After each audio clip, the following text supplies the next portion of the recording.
Terrific job. It's my pleasure to introduce the NYC and Company press conference. As you all know, there's New York City and then the rest of the country when it comes to international travel, and the numbers are phenomenal. What we love about it at U.S. Travel is so many people begin their first journey to the United States at New York City, and then they go back and back and back, but then they also go elsewhere. So it's sort of like you seed the travel for the whole country, which is just wonderful.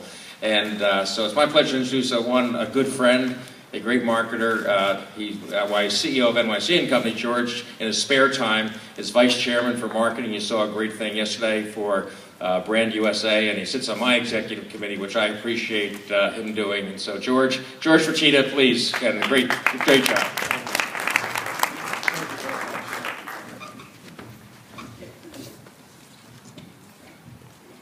Thank you, Roger, for that very warm introduction. And you and the USTA team are a driving force for the industry, and we look forward to working with you for many, many years to come. I'd also like to thank all of you for joining us today. And it's interesting because every year that we've done this the last few years, I look around the room. I can't remember anybody's name even as I'm meeting them, but I have a photographic memory for faces, so I recognize a lot of people from last year and from previous years as well. And it's great to see so much interest in the industry, and particularly so much interest in the country's #1 destination, New York City. Hopefully, many of you were at the luncheon and had a small taste of Broadway. And I want to thank the cast of Jersey Boys, Sister Act, Spider-Man, Memphis, and Lion King for their amazing performances. So once again, really thank you for them.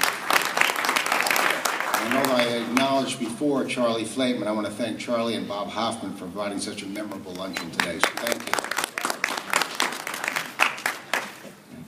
Today's a bit of an interesting press announcement because we're not going to be unveiling a new campaign like we usually do, nor do we have any sort of very provocative visuals. We're on a low budget, so we thought we'd just keep it real simple today. But we're here to share a goal for the city and a goal for our country, and a goal that the international press, all of you here, are so important about. And I can't tell you how much we appreciate how you focus and the role that you play on the image and the awareness and the appeal of New York City. As many of you know, New York City's tourism is flourishing. We're the most popular U.S. destination for international travel. We're the country's #1 port of entry, and we welcome the largest volume of overseas visitors to the U.S. Indeed, the vision of Mayor Bloomberg, the vision he had when he first recruited me to lead NYC and Company, and tasked the organization with the goal of attracting 50 million visitors. Originally, it's 2015, he brought it down to 2012, and that vision is crystallized. Tourism is part of the lifeblood of New York City's economy. People from around the globe, from all backgrounds and interests, are connecting with our city and finding reasons to come here over and over again, even during the tough times that we're experiencing today. In fact, this past year, we not only reached the 50 million visitor goal, we also did it a full year ahead of schedule. But today, we want to change the focus. We're shifting the metrics of success.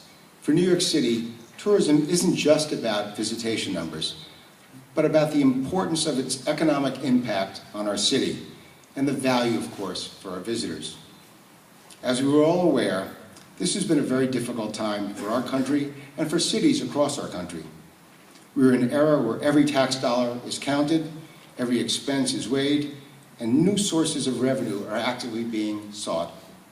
To this end, the attention of the U.S. has turned to the international marketplace. As many of you know, and many of you saw yesterday, Secretary Bryson yesterday sort of evoked President Obama through the President's Export Council, has made the goal of doubling exports in the travel and tourism industry is a key component of that export policy. For our part, NYC and Company, we've been lucky to be ahead of the curve, and we've been heavily investing in our international markets over the past 5 years. After all, these visitors, the international visitor, represents literally 50% of the direct spending in our city, over $16 billion annually. We now, as many of you know, have a network of 18 global offices and a presence in nearly every region around the world.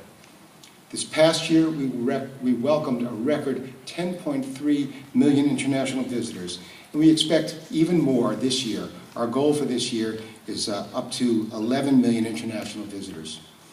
In fact, we've grown the city's share of overseas visitors to the United States, and this is something we're very proud of, from a 28% market share of overseas visitors to a 33% market share. And each market share point represents $600 million in direct spending, and over last year alone, that was $3 billion to the city of New York that we didn't have before. However, it's not what we've done that's important, it's what we need to do going forward. Today, I'm extremely proud to announce that New York City's tourism industry is poised to meet the mayor's new goal of generating $70 billion in economic impact by 2015. Over the next 3 years, we are hoping to shatter more records.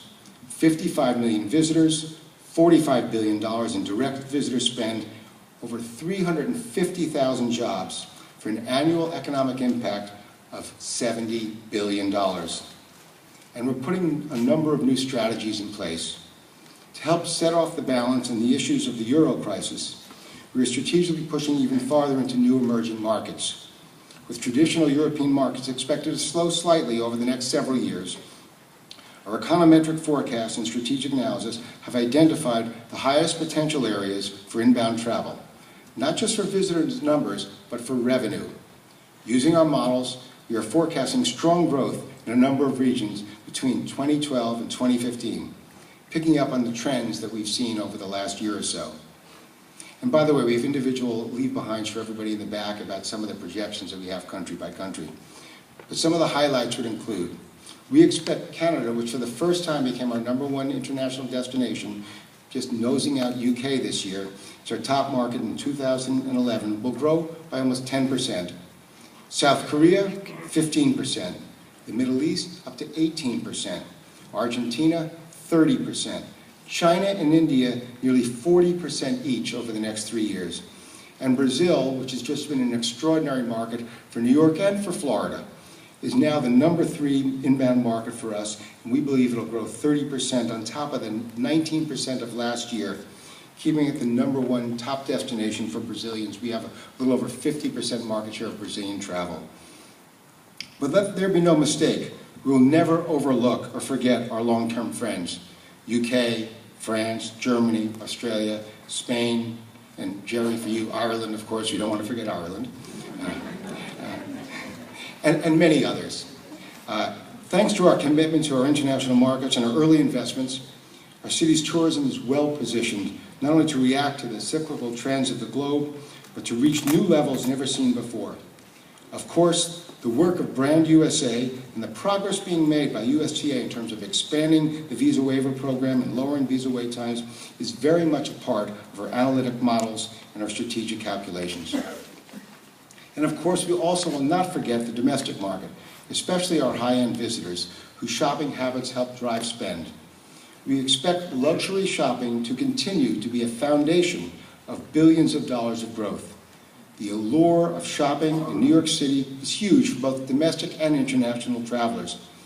Even if international visitors can buy the same product at home, many still prefer to come and buy in New York, where the selection is great and the value, of course, can be great. But even more importantly, the research has demonstrated to us that yes, New Yorkers' prestige is an extra added cachet.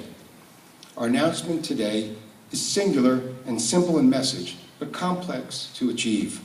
We must continue to proactively monitor the global economy and the euro, remaining nimble and ready to change our approach if the market shifts.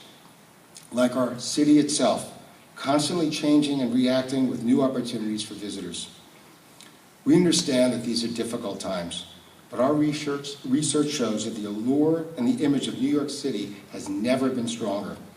Thanks to the dynamic forces of Mayor Bloomberg and the commitment of our members and our partners, the industry has rallied to help when help is most needed. It is indeed a very exciting time for travel and tourism in New York City.